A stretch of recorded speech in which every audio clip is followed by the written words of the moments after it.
अब कहते हैं गोलियां तो नहीं लगी थी, तो तुम्हारे बाप के पटाखे लगे थे उसे।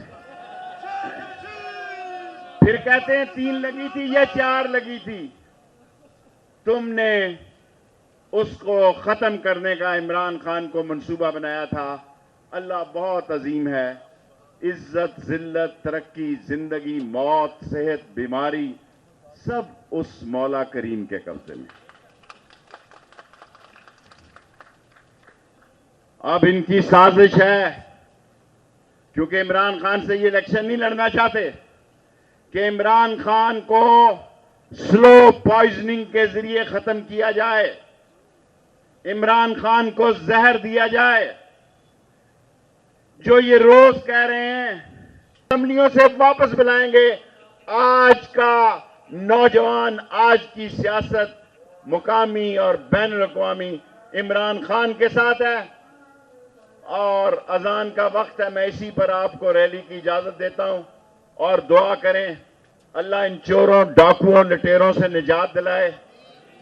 अल्लाह इन और अपनी दौलत जो पार ले गए हो, पहले फॉरेन करेंसी कम हो गई है, पहले वो लाओ, फिर गदागरो पाकिस्तान का, पाकिस्तान की फिक्र करो।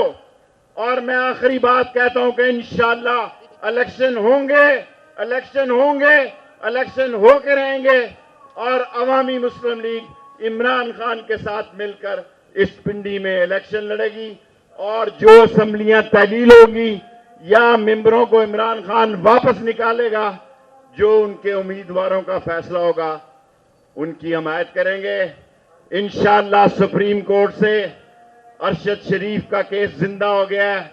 इंशाअल्लाह नैब के केसेस में सुप्रीम कोर्ट में मदद मिलेगी और कानून जीतेगा। और मैंने रिट की है कि ओवरसीज पाकिस्तानियों का वोट का हक दिया जाए। मेरे हल्के में भी 11 से 17 हजार ओवरसीज वोट है। इंशाअल्लाह ताला ये पाकिस्तान, इस्लाम और गरीब अवाम के हक में कास्ट होंगे। पाकिस्तान जिंदाबाद, इमरान खान जिंदाबाद।